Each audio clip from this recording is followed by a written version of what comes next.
Good day, everyone. Praise be Jesus and Mary.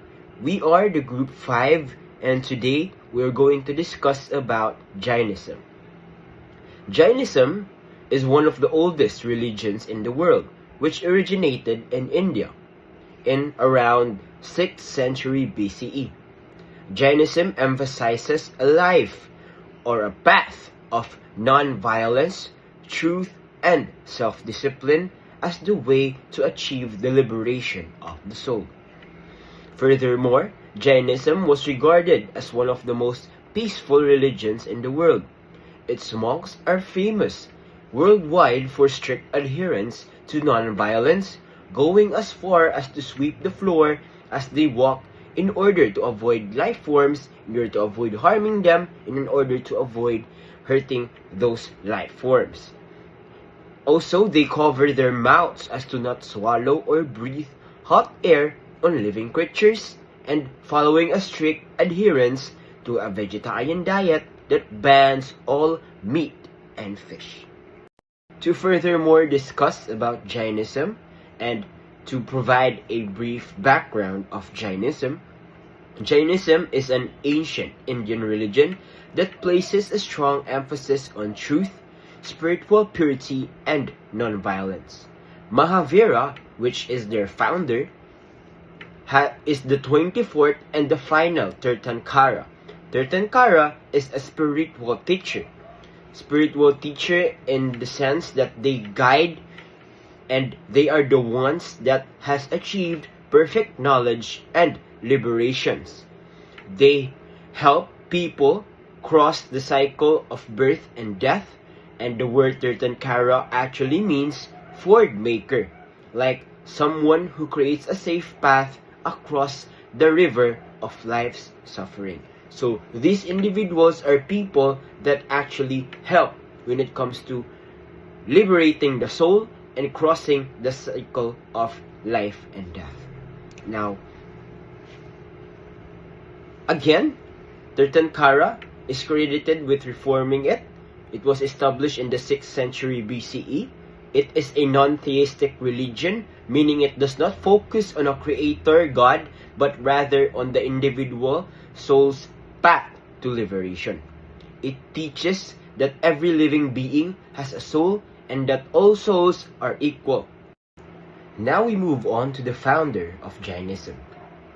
The founder of Jainism is Vardhamana Mahavira, who was born in 599 BCE in Kundagrama near present-day Vaishali in Bihar, India. He was born into a royal Kshatriya family. His father was King Siddhartha and his mother was Queen Trishala. Mahavira traveled for about 30 years, spreading his teachings through sermons and discussions.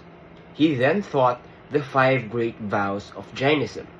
These are Ahimsa, which means non-violence, Satya, which is truthfulness, Asteya, which means non-stealing, Brahmacharya, which is celibacy, Apaggira, which means non-possessiveness. Now we move on to the core beliefs of Jainism. The first core belief of Jainism is Ahimsa, which means non-violence. It is the most important principle in Jainism, and it is where other principles revolve around in the religion. Next is Anekantavada, which is non-absolutism or many-sided reality, which means that the truth and reality are complex and cannot be fully understood from one single point of view. It teaches tolerance and openness to different perspectives. Next is Aparighara, which means non-possessiveness.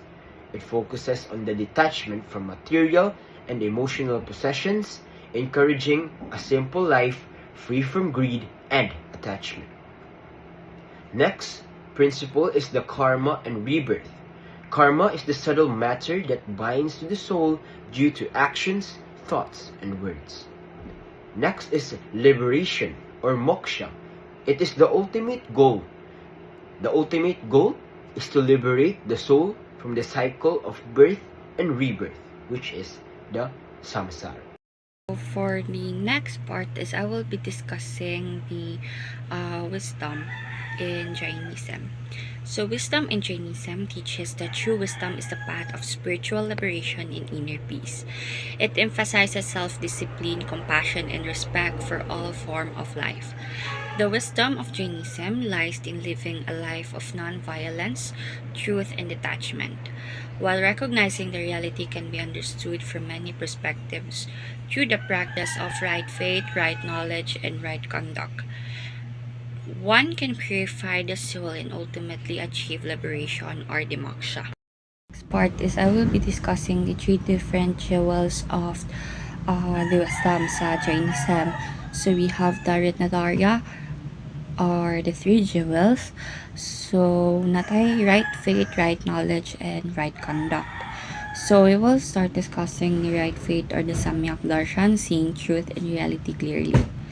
So, this means that having the trust in teaching of the Tintankaras or the spiritual teachers sa Jainism.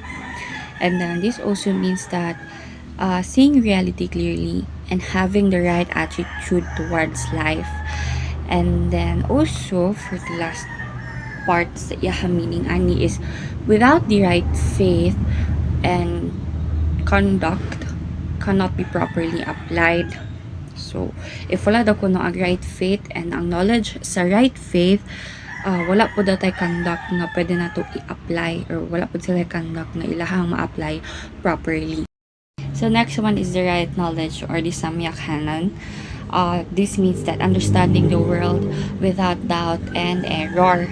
So, kini siya, it frees them from doubting someone sa ilaha or doubting something.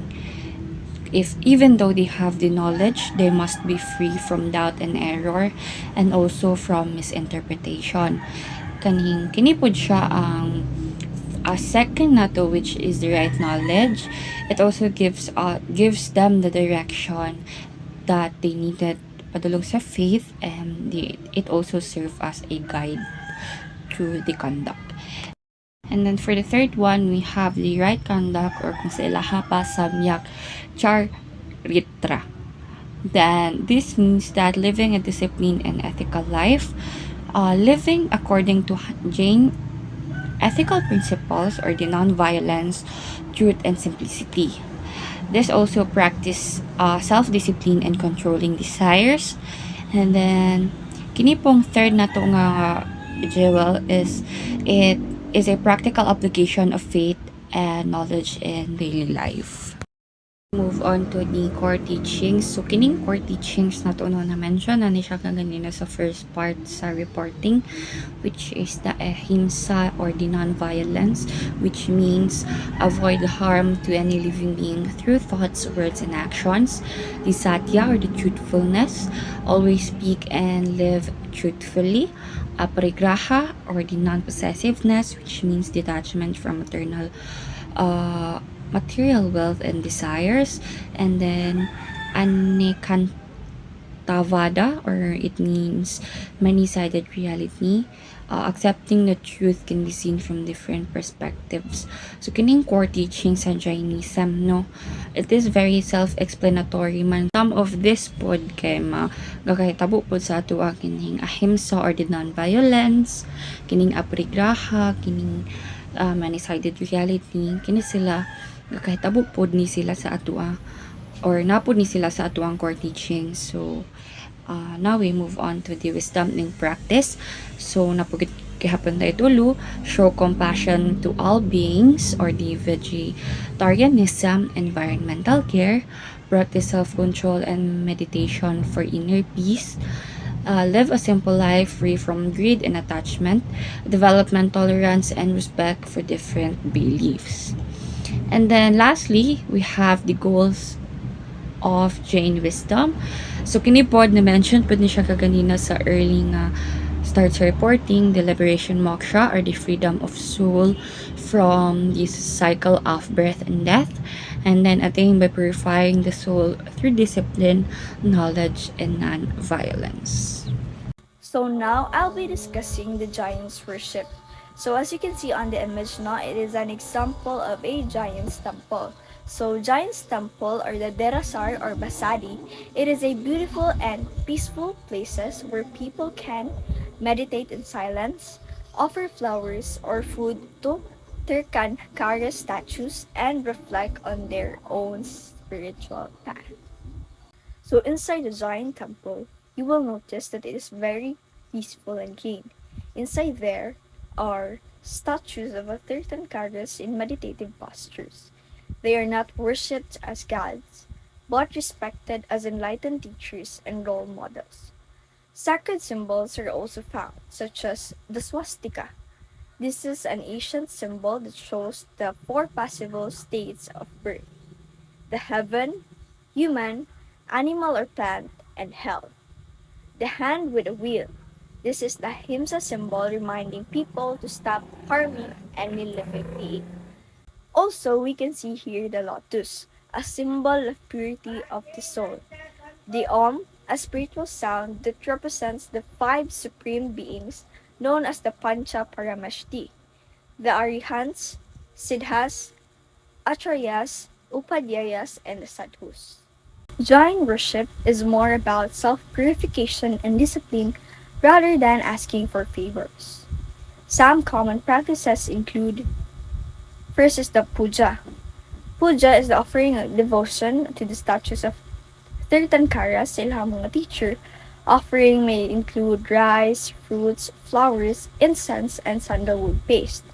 Next is the Samayaki. Samayaki is a quiet meditation, usually lasting 48 minutes, where giants sit still, recite mantras like the Navkar mantra, and focus on inner peace and non-attachment. Then the Pratikraman.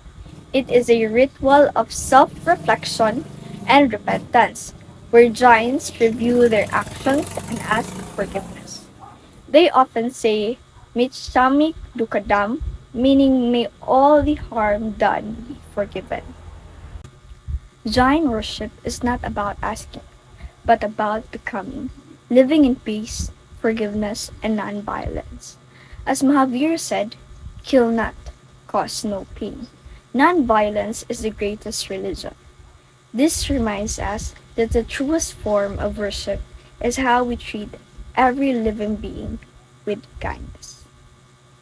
I am Doreen, and let's talk about the works of Jainism.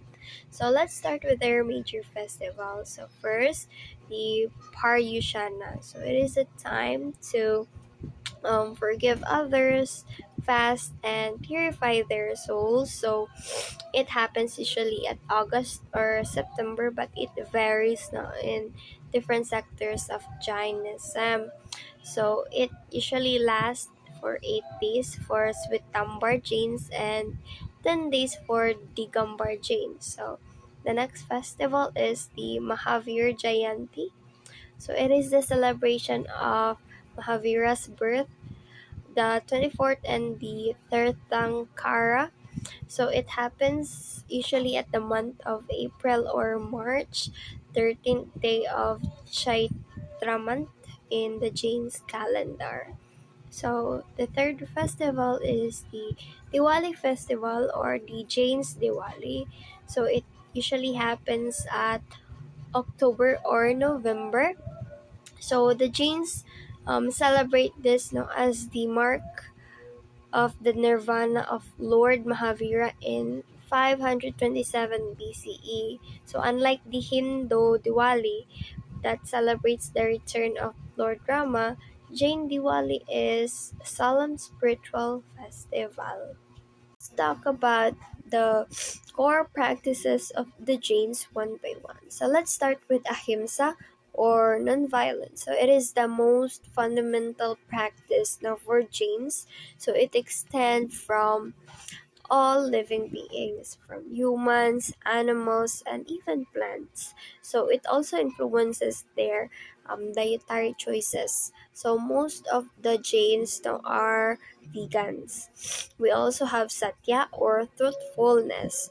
So the Jains speak the truth in all situations. So we also have Asteya or non-stealing. So It involves not taking what is not freely given to you and respecting the possession of others. So we also have Brahmacharya.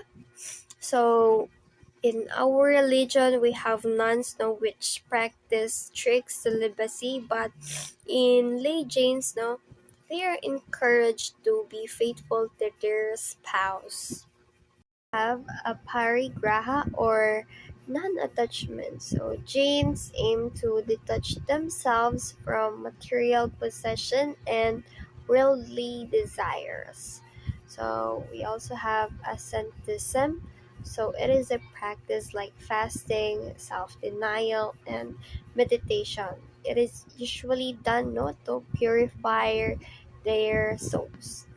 So meditation, it is a core practice manjot for them for self-reflection and also for self-development. We also have the Tirth or pilgrimage. So visiting a sacred site is considered no meritorious for them. Mutri Puja, it is image worship.